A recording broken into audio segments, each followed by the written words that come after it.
दोस्तों, ज़िंदगी में पिताजी का रोल बहुत ही अहम होता है। एक पिता ही अपने बच्चों के लिए रक्षक, प्रदाता और अनुशासक की भूमिका निभाता है। पिता अपने बच्चों के लिए एक उदाहरण होते हैं और उनके व्यक्तित्व को सँभालने के लिए, सँवारने के लिए प्रभावित करते हैं।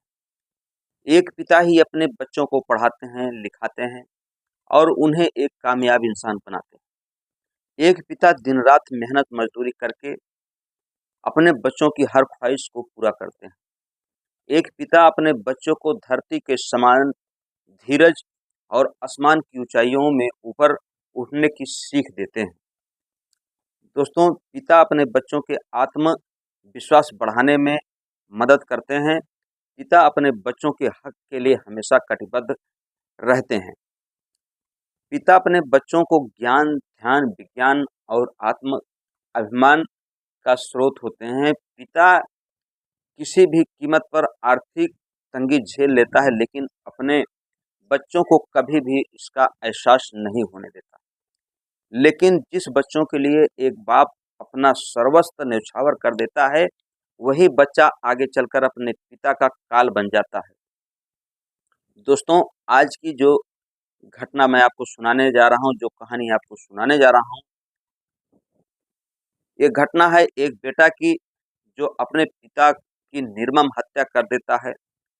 जिस कुल्हाड़ी से लकड़ी को काटा जाता है, उस कुल्हाड़ी से अपने पिता के सर पर, गर्दन पर इतने वार करता है कि जब तक उसके पिता का सर धड़ से अलग नहीं हो जाता।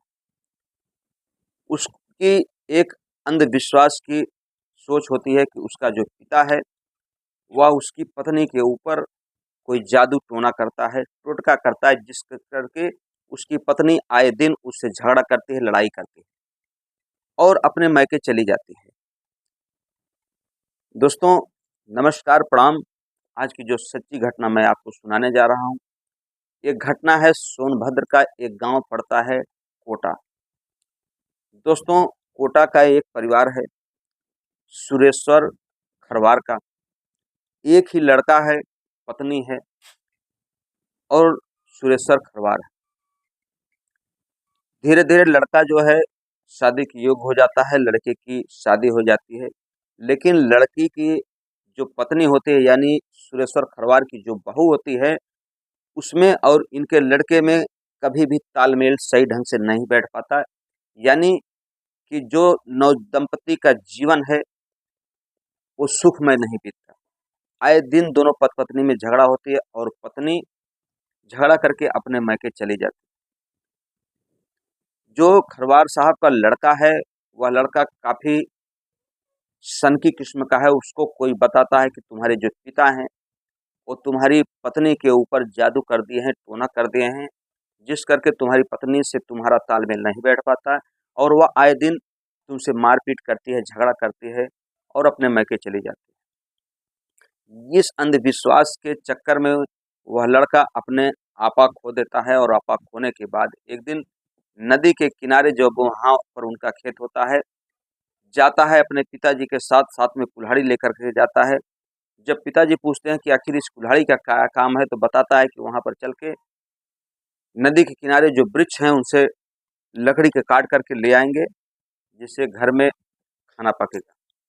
दोस्तों, परिवार बहुत ही अच्छे कंडीशन का नहीं था।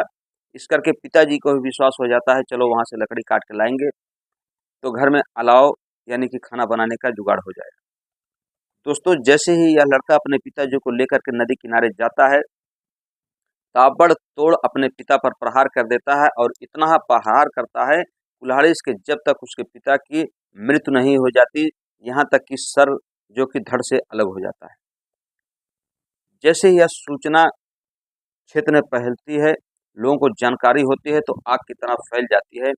लोग तुरंत पुलिस प्रशासन को इसकी सूचना देते हैं। सूचना पाकर जो थाने के चौपन थाना प्रभारी निरीक्षक विजय कुमार चौरसिया होते हैं, तुरंत अपनी टीम के साथ मौके वारदात पर पहुंच जाते हैं। दोस्तों, मौका पाकर जो हत्यारा था, आरोपी था, अपना घर छोड़ करके चला जाता है, भाग जाता है, फरार हो जाता है और उसकी पत्नी पहले से ही अपने मायके में रह रही है। पुलिस पूरी टीम उस हत्यारे को ढूंढ रही है। अभी तक हत्यारे का कहीं भी अता पता नहीं लगा है। दोस्तों, क्या एक लड़के को अपनी पत्नी के लिए अपने पिता की, अपने माता की हत्या कर देनी चाहिए? ये कमेंट बॉक्स में आप जरूर लिखें। क्योंकि जिस माँ बाप ने अपना खून दे करके, अपना सर्वस्व न्यौछावर करके आपको पाला, आपको पोसा, आप अपने माता पिता को मारने की बजाय अपने अंदर की कमियों को ढूंढें और अपने परिवार के साथ, यानी अपन का जो जीवन साथी है उसके साथ अपना जीवन सुखमय बनाने की कोशिश करें। अगर आपके परिवार में आपकी धर्मपत्नी से, आपके जीवन साथी से किसी बात की अनबन हो रही तो उसको बैठ करके समझने की कोशिश करें, विचार विमर्श करने की कोशिश करें, ना कि किसी दूसरे के ऊपर आरोप प्रत्यारोप लगाने से बेटर अच्छा है कि वह समस्या का निवारण अपने परिवार में बैठकर स्वतः कर लें। दोस्तों, हमारी कहानी कहने का उद्देश्य आपके दिल को ठेस पहुंचाना नहीं, बल्कि आपको सतर्क और जागृत करना है। हम आपसे मिलते हैं एक और नए वीडियो के साथ। तब तक के लिए आप अपना ख्याल रखें, स्वस्थ रहें, मस्त रहें। जय हिंद, जय भारत, हर हर महादेव।